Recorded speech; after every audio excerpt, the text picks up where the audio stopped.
지금부터 IBS 인하대학교 방송국의 아침 정규 방송을 시작하겠습니다.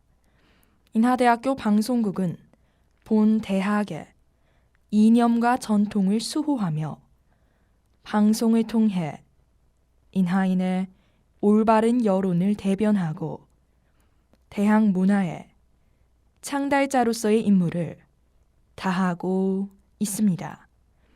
아침 신문 브리핑입니다.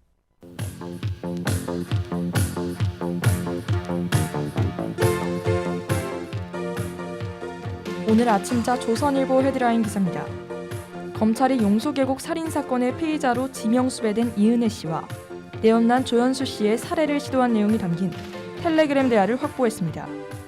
이 사건은 2019년 6월 이 씨와 조 씨가 인 씨의 남편 윤 씨를 익사로 위장해 살해한 사건입니다. 용소계곡에 놀러가서 수영을 못하는 윤 씨는 아내 이 씨의 권유로 계곡으로 다이빙했다가 익사한 것으로 알려졌습니다. 또한 이 씨가 윤 씨에게 보거 정소, 피 등을 섞은 음식을 먹여 살해하려 했으나 치사랑 미달로 실패했다는 의혹도 제기되고 있습니다. 용소계곡 살인사건은 지난 2019년 10월 가평경찰서가 변사 사건으로 종결했던 사건입니다. 그런데 보험 사기를 의심한 보험사가 윤 씨의 사망보험금 약 8억 원을 주지 않자 이 씨가 SBS에 이를 제보하며 사건이 다시 불거진 것으로 나타났습니다.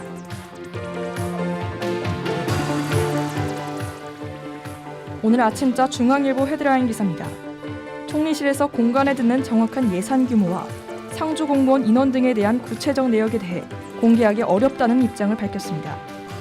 2012년 세종 공간이 준공된 이후 서울 공간은 2014년까지만 유지할 계획이었지만 지금까지 2개의 공간이 유지됐습니다. 따라서 현재 직접적 공간 관련 업무 외에 일부 추가로 필요한 업무의 경우 총리실 직원이 겸해 수용하고 있습니다. 총리실 관계자는 공간에 필요한 인력과 관련된 명확한 규정이 없어 관행에 따라 인원을 채용해 공간 업무를 맡기는 구조라고 말했습니다. 공간 예산은 국회에서 따로 공개한 적이 없어 시설 관리 등 다른 항목에 분산된 경우가 많아 정확한 예산 파악이 어려운 것으로 나타났습니다. 이에 대법원과 헌법재판소도 그간 관례적으로 상주 인력 규모나 유지 예산 등을 비공개했다는 입장입니다. 오늘 아침자 경향신문 헤드라인 기사입니다. 한덕수 국무총리 후보자에 대한 인사청문 요청안이 국회에 제출되면서 본격적인 총리 인준 절차가 시작됐습니다. 국무총리 후보자 인사청문 준비단은 7일 윤석열 대통령 당선인의 명의로 한 후보자에 대한 인사청문 요청안을 국회 의원가에 제출했습니다.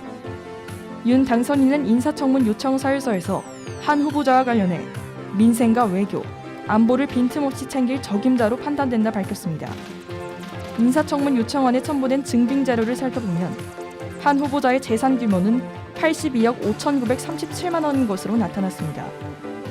국회는 인사청문 요청안을 접수한 날로부터 20일 이내에 인사청문회를 마치고 인사청문 경과보고서를 제출해야 합니다. 한덕수 국무총리 후보자는 본회의에서 재적의원 과반수 출석, 출석의원 과반수 찬성을 받아야 임명받을 수 있습니다. 지금까지 아침신문 브리핑의 박서연이었습니다.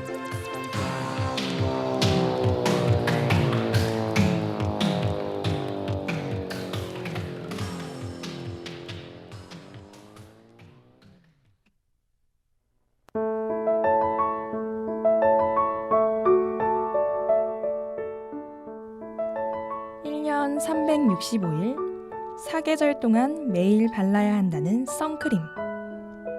여러분은 꼬박꼬박 바르고 계신가요?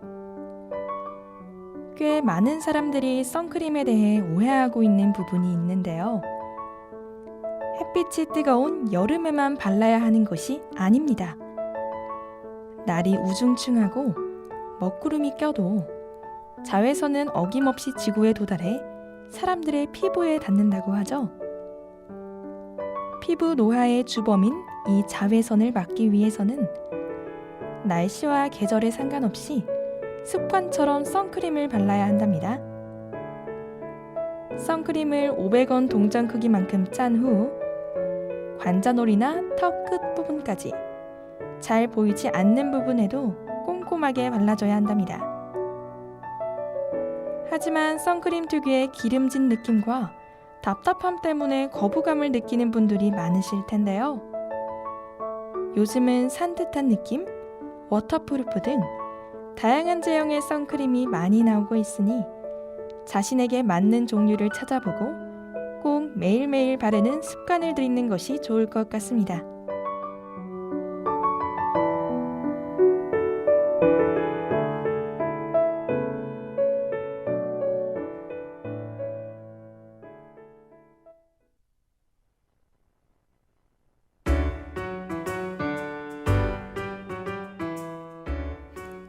과거에서부터 계속해서 끊이질 않고 있는 반려동물 유기 문제. 다른 강아지를 키워보고 싶다며 유기. 강아지를 키울 여력이 없다며 유기. 동물들은 끊임없이 반복되는 상처와 함께 늙어가죠. 그래서 준비했습니다. 1교시부터 3교시까지의 수업을 통해 반려견의 성격, 품종의 역사, 기를 때 특징들과 추가로 강아지에게 먹이면 좋은 음식, 안 좋은 음식을 선정해 꿀팁까지 전해드리는 알찬 구성. 반려동물과 함께 슬기롭게 살아갈 수 있도록 저 박서연 아나운서가 다 알려드리겠습니다.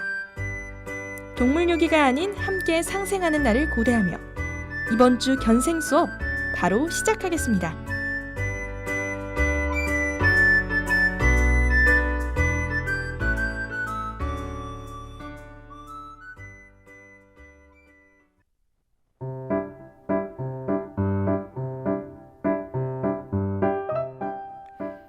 반려동물 교육학교에 오신 여러분을 환영합니다.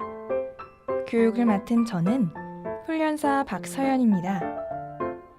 오늘 여러분이 배워볼 강아지의 종은 바로 이탈리안 그레이하운드인데요.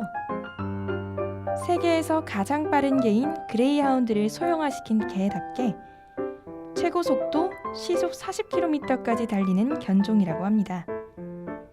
먼저 외형을 묘사해보자면 좁고 긴 입과 길고 곧게 뻗은 다리, 공기 저항을 최소화하는 머리 모양. 작은 귀는 끝이 앞으로 약간 처져 있으며 앞발을 높이 들고 걷는 습성이 있죠. 키는 33에서 38cm, 체중은 3에서 6kg 정도 하는 소형견에 속합니다.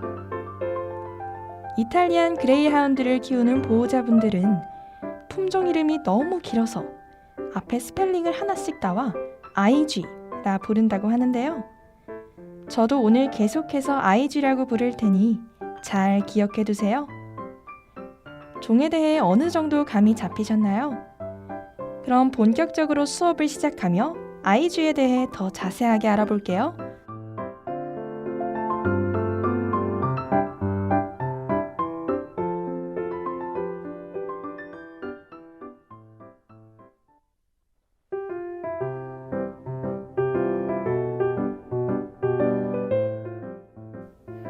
(1교시는) IG의 성격에 대해 알아보는 시간입니다. 날쌔고 빠른 걸로 봐서 성격도 깨발랄할 것 같지만 의외로 약간 내성적이고 수줍음을 탄답니다. 거기다 늘어져 있는 걸 좋아하고 행동도 느긋하고 점잖아 잘 짖는 편도 아니라고 하는데요. 그래도 꽤 사교적인 타입으로 사람이나 다른 강아지들에게 부침성 있는 모습을 보일 때가 많죠. 거기다 깔끔한 성격의 소유자라 주변을 엉망으로 만들지 않는다고 하는데 아파트 같은 주거 공간에서 키우기 딱 좋은 견종이라는 생각이 듭니다.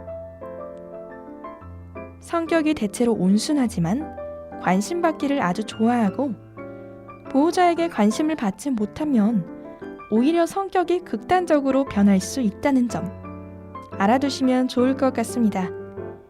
그럼 세븐틴의 겨우 듣고 2교시로 넘어가 보겠습니다.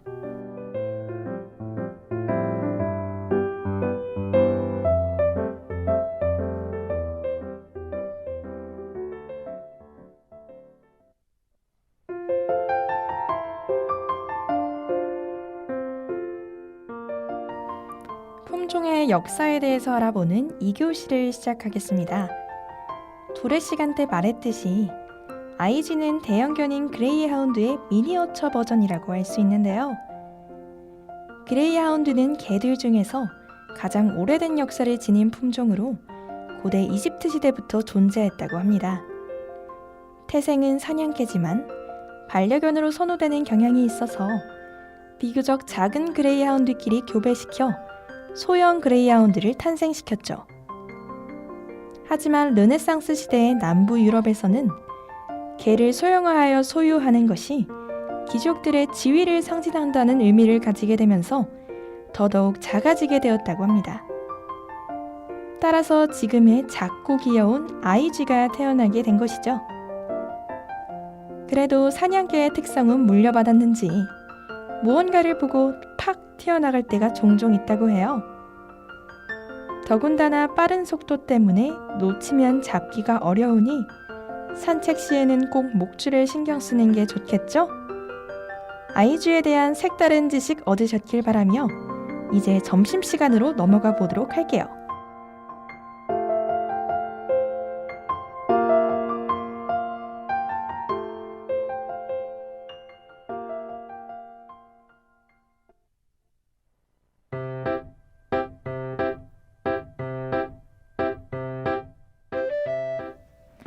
기다리던 점심시간이 찾아왔습니다.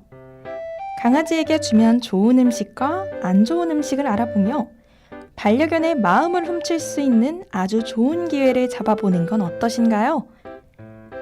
강아지에게 주면 좋은 음식은 바로 강황입니다. 전문가들은 전체 반려견 중 약 20%가 관절염으로 고통받고 있을 거라고 추정했는데요. 강황의 커큐민이라는 성분은 이 관절염 치료에 상당히 좋습니다. 강력한 항염작용을 통해 치료는 물론 통증 감소까지 기대할 수 있죠. 만성염증 완화에도 도움이 되는 성분이라 장염에 걸렸을 때도 아주 좋답니다. 여기서 꿀팁! 강황과 오이를 함께 섭취하면 흡수율이 훨씬 높아지기 때문에 반려견에게 급여 시 이 점을 잘 활용하시면 좋을 것 같습니다.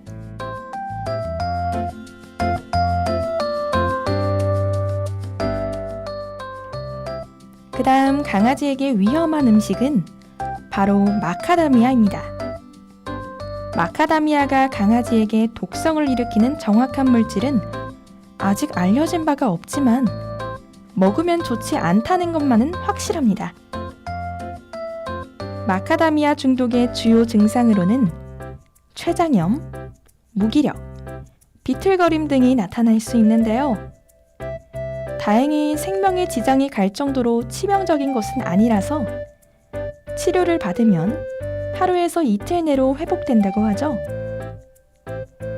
그래도 날 것이든 구운 것이든 반려견이 마카다미아를 먹었다면 바로 동물병원으로 달려가야 한다는 거 잊지 말아주세요. 점심시간 맛있게 들으셨나요? 그럼 소란의 너를 보내 듣고 마지막 3교시로 넘어가 볼게요.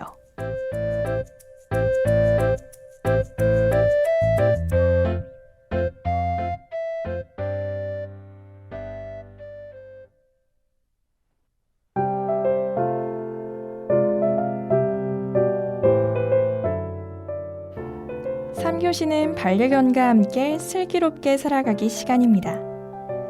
아이쥐의 얇고 마른 몸은 관절에 취약하다는 단점이 있는데요. 달리다 부딪혀 골절되는 경우가 허다하고 특히 가늘고 긴 꼬리에서 골절이 자주 발생한다고 합니다. 따라서 아이쥐의 보호자분들은 인테리어를 약간 포기할지라도 여러 가지 예방을 하시는 게 좋은데요.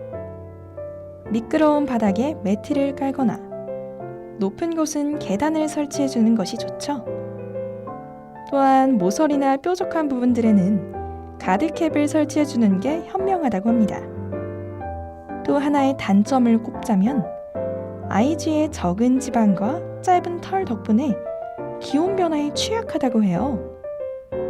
더운 날에는 산책을 자제하고 추운 겨울 옷과 담요는 필수템이랍니다.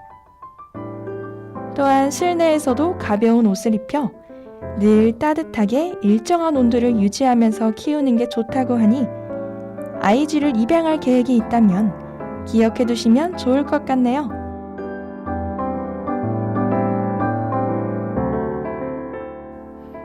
이렇게 오늘 6번째 수업이 모두 끝났습니다. 반려동물을 키우는 보호자라면 한 번쯤 들어봤을 법한 말이 있는데요. 사지 말고 입양하세요. 원래는 특수 목적으로 길러진 군견, 경찰견 등이 은퇴 후 오갈 곳이 없어 버려지는 것을 방지하고자 시작된 캠페인으로 펫샵이 아닌 보호소를 통한 유기동물 입양을 권장하는 의미를 담고 있죠. 지금 이 방송을 듣고 계신 여러분 중에서 반려동물을 키우실 생각이 있다면 사지 말고 입양하는 건 어떠신가요? 저희 견생 수업이 여러분에게 보호자로서 한층 더 성장하는 계기가 되길 바라며 마지막 곡 페퍼톤스의 행운을 빌어요 들려드리면서 방송 마치겠습니다. 다음 주에도 출석해 주시면 감사하겠습니다. 또 만나요.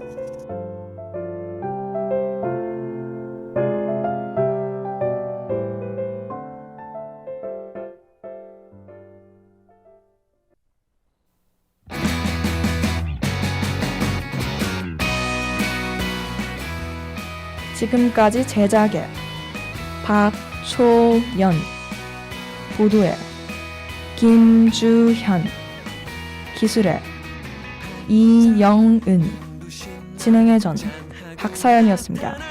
고맙습니다.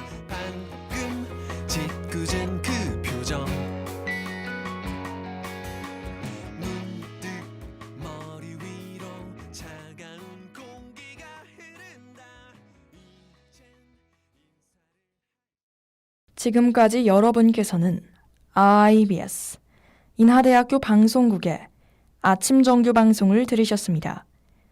다음 정규 방송 시간까지 안녕히 계십시오.